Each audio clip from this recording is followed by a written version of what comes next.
এই মুহূর্তে যে বড় খবরের দিকে নজর রাখবো, কলকাতায় পৌঁছালেন প্রধানমন্ত্রী মোদী।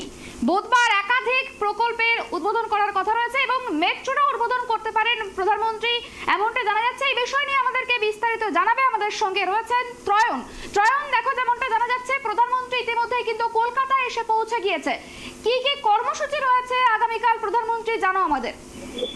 দেখো, একাধিক কর্মসূচি কালকে রয়েছে এবং এখনো পর্যন্ত যেটা খবর পাওয়া যাচ্ছে যে আজকে তিনি সন্ধ্যে 6টায় সন্ধ্যা বিমানবন্দর অর্থাৎ কলকাতা বিমানবন্দরে পৌঁছন এবং সেখান থেকে তিনি কিন্তু রামকৃষ্ণ মিশনের তিনি মহারাজ রয়েছেন, যিনি অসুস্থ রয়েছেন, তাকে দেখতে যান এবং সেখানে দাঁড়িয়ে তার সামগ্রিক খোঁজখবর নেন রামকৃষ্ণ মিশনের যারা আধিকারিকরা রয়েছে তাদের কাছ থেকে, এবং তারপর তিনি রাজভবনে ফিরে যান এবং আজকে রাত্রিবাস তিনি রাজভবনে করবেন এবং তারপর আগামীকাল সকালবেলায় সকাল 10টা নাগাদ তার কিন্তু নতুন যে মেট্রো স্টেশন তৈরি হয়েছে সেখান থেকে মেট্রোর একাধিক প্রকল্পের ঘোষণা করার কথা রয়েছে এবং একাধিক বিষয়, একাধিক উন্নয়নের প্রকল্প। এর আগেও তুমি জানো, এর আগেও কিন্তু কৃষ্ণনগর থেকে একাধিক প্রকল্পের তিনি উদ্বোধন করেছেন এবং তার আগে যেখানে গেছিলেন সেখান থেকেও কিন্তু বেশ কিছু প্রকল্পের তিনি উদ্বোধনের ঘোষণা করেছিলেন এবং তারপরে আগামীকালের সফর থেকেও সেই উদ্বোধনের কর্মসূচি তিনি জানাবেন এবং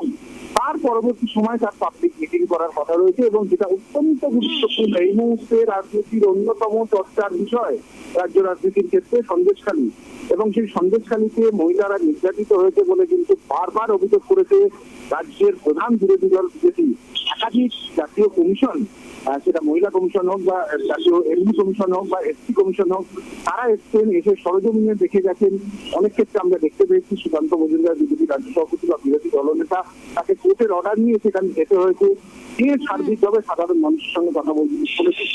এখানে দাঁড়িয়ে অত্যন্ত গুরুত্বপূর্ণ আগামীকালের সভা বা আগামীকালের বক্তব্য কি কারণে প্রধানমন্ত্রী, কারণ তিনি বারাসাতে কাছারি ময়দান যেখানে তিনি সভা করবেন, সেই সভার পাশাপাশি কিন্তু সেই যে নির্যাতিতা হয়েছেন বলে যেটা বিজেপির অভিযোগ, সেই সমস্ত কিন্তু মহিলাদের সঙ্গেও তিনি কথা বলবেন এবং সামগ্রিকভাবে কালকে সেই কর্মসূচি তার উপরে কিন্তু অত্যন্ত গুরুত্বপূর্ণ বা অত্যন্ত তাৎপর্যপূর্ণ মনে করছে রাজনৈতিক মহল এবং কোথাও মহিলা ভোটকে একটা সংগঠিত করার পরিকল্পনা বিজেপির তরফ থেকে নেওয়া হয়েছে। কারণ তুমি খুব ভালো করে জানো যে 2021 নির্বাচন ছিল, সেখানে কিন্তু মহিলা ভোটের একটা বড় অংশ যেটা মমতা বন্দ্যোপাধ্যায়ের সমর্থনে গেছিল এবং যে কারণে কিন্তু বিজেপি একটা ভেবেছিল তারা সরকারে চলে আসবে, কিন্তু সেটা হয়নি এবং কোথাও তারা পিছিয়ে পড়ে এবং মহিলা ভোট সংগঠিত ভাবে কিন্তু মমতা বন্দ্যোপাধ্যায়কে ভোট দিয়েছিল।